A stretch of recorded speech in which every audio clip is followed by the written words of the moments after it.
Good evening and thank you for joining us. I'm Josh McLean. Coming up, how Argentina is protecting younger children at this stage in the COVID pandemic, how the Halloween capital of the world is preparing for October's holiday, and Brett Favre's recent charity legal issues. All this and more as PS News starts right now.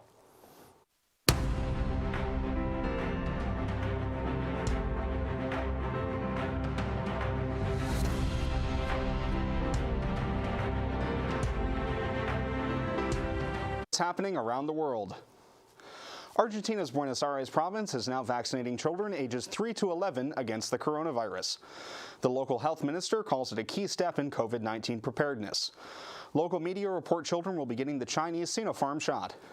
This comes almost a week after the Pan American Health Organization announced that it had closed vaccine supply agreements with Sinopharm, among other vaccines, and that it is in conversations with member states who want to purchase it directly through the revolving fund. Sinopharm was approved for emergency use by the World Health Organization in May. Imagine having a pair of lawn ornaments worth $250,000. It happened to one family in England. Among the items they decided to sell when moving to a new home were these two statues that were in their garden. The family paid a few $100s for them 15 years ago at an auction. They were thought to be replicas of ancient Egyptian relics dating back thousands of years. But when the new auction house put them on the block, eagle-eyed bidders realized that they were actually the real thing. Bidding that started at about $400 quickly went up to $265,000. The winning bid went to an international gallery. Researchers are looking into exactly how old the statues are and how they got to England. In Spain, thousands of people in La Palma are wondering if and when they'll be able to return home.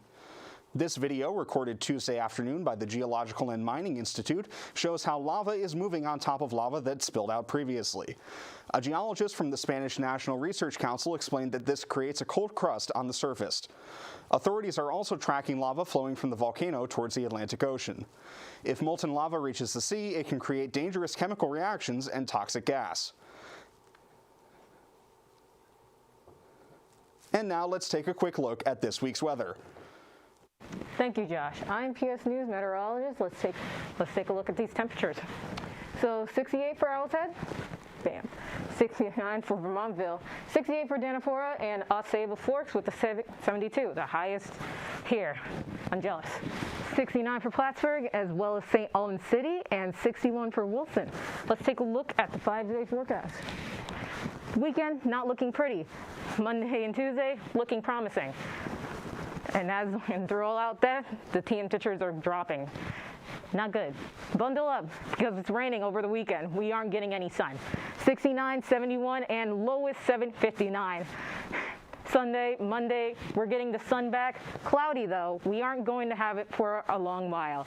Tuesday, the same as last time, and a little bit brighter. Now that's all for weather today.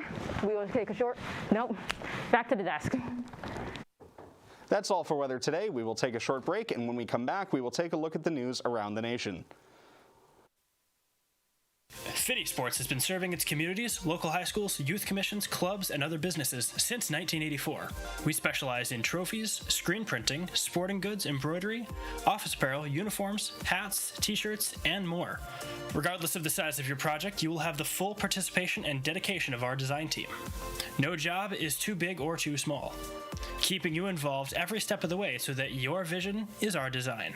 Stop into Finney Sports or call us to see what we can do for you. Welcome back. Here's tonight's national news. The ultimate Halloween story is back from the grave outside of the famous town of Sleepy Hollow, New York. A spectacular display of thousands of jack-o'-lanterns light up the night and recreate Washington Irving's legendary Headless Horseman. This is the Great Jack-o'-lantern Blaze of the Hudson Valley, where the story behind the legend of Sleepy Hollow was created. More than 7,000 hand-carved jack-o'-lanterns make up these designs that surround the Van Cortlandt House, a home that dates back to the Revolutionary War. And they're all made by local artists. From the Statue of Liberty to a giant dragon, a fire truck, bridges, even a merry-go-round, all made out of pumpkins. And of course, a towering statue of the Headless Horseman himself and the famous bridge that he cannot cross. Organizers say it's a year-round planning process. The event attracted close to 200,000 people in 2019. An airline faced fake news this week. Delta has knocked down a fake news report that claimed a Delta pilot died mid-flight days after being vaccinated. The airline said the allegations were false. Mid-flight deaths are rare, and airlines are legally required to report them publicly. The lie about the pilot death aired on the anti-vax podcast, The Stu Peters Show. The story was presented by Peters' guest, a lesser-known political pundit named Jane Ruby. Twitter has suspended both her account and Peters' Show account for spreading misinformation. Sponsors of Peters' Show include MyPillow, which is run by conspiracy theory purveyor Mike Lindell. A University of Delaware student is accused of assaulting and kidnapping a fellow student. Newark police say 20-year-old Brandon Freyer attacked a woman at her off-campus apartment on October 8th. They say the two were arguing when he started choking her until she was unconscious. The victim was held captive for 4 hours. She reportedly escaped after Freyer threw her down a flight of stairs. The woman was taken to the hospital with non-life-threatening injuries. The University of Delaware says Freyer has been suspended and is not allowed on campus. His membership to the Kappa Delta Rho fraternity was also permanently revoked. Freyer is being held on a $38,000 bail. It's unclear if he has retained legal representation. Fires continue to burn on the West Coast. New photos show more sequoia trees have been lost in California's KNP complex fire. The good news is experts say only the Sewanee Grove appears to have large areas of high-severity fire. So far, the fire has impacted 16 groves. Experts say most of those fires are expected to have beneficial impact by reducing fuel loads and creating conditions for tree regeneration. But losses in the Redwood Mountain Grove appear notable. It's not known yet exactly how many trees have been burned. The fire is 40% contained and has burned close to 88,000 acres in Sequoia National Park. It appears the Coachella Music Festival's organizers are reversing the event's vaccination requirement. An announcement was posted Tuesday to the festival's Instagram story saying a negative COVID test taken within 72 hours of the event can be used instead of proof of vaccination. Organizers say that the decision was made after other festivals have shown safety protocols result in low transmission rates. The Coachella Festival is slated to take place in April. The new policy has not been reflected on its Twitter or Instagram pages. They both still show a post from August outlining the policy requiring proof of vaccination for admission. When we come back, we'll have a quick look at your sports. Stay tuned. This News is a live show put together by just a bunch of college students, and we put it out to the public for everybody to see. Different segments that we have at PS News. We have national news, we have world news, and we cover sports and pop culture news as well. It's been a lot of fun, especially this semester. We have a great crew and talent that make it amazing. We go live Monday through Thursday from 7 and 7:30. Welcome to PS News. Welcome back to PS Sports. I'm Harrison Gereau. Football Hall of Famer Brett Favre could face a lawsuit over allegedly misspent welfare funds. The Mississippi State Auditor's Office is demanding repayment from a list of parties. It says they illegally used a total of $77 million from the Temporary Assistance for Needy Families program. The office names, among others, former quarterback and his company, Favre Enterprises.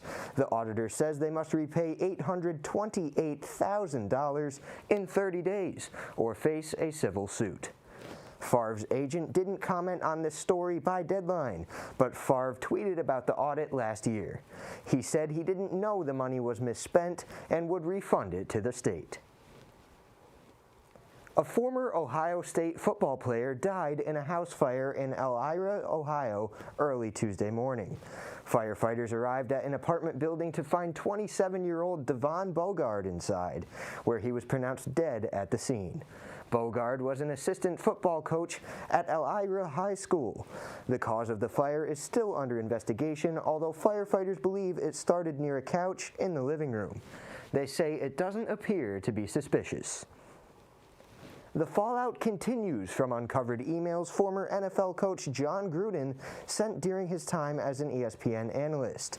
Gruden resigned from his 10-year, $100 million position, and the league calls the emails appalling and contrary to the NFL's values. But as Chris Nugent reports, some former players say more needs to be done to change the culture in pro football. Resignation under pressure. Las Vegas Raiders coach John Gruden is out after reports emerged of him using homophobic, racist, and misogynistic language in several emails he wrote over the past decade. In a statement released by the Raiders, Gruden said, quote, "I love the Raiders and do not want to be a distraction. Thank you to all the players, coaches, staff, and fans of Raider Nation. I'm sorry, I never meant to hurt anyone." But many aren't buying his apology.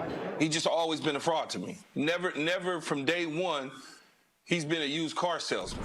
Gruden's comments were uncovered as part of an NFL review of workplace misconduct at the Washington football team, according to the New York Times. If we find out everything that is in this treasure trove of emails, it could in fact be a reckoning for the NFL. On Tuesday, Dallas Cowboys owner Jerry Jones declined to comment on whether Gruden's decision to resign was appropriate. We all continue to recognize what a spotlight you're in, and the way that we should express ourselves. But others are calling out the league. Former NFL defensive end Ryan Russell, who came out as bisexual 2 years ago, says more needs to be done. Making sure that the coaches that they hire, the players that they draft, the organizations that they form are being inclusive, are being supportive, and are held to that standard, not just when things come to light, but all the time.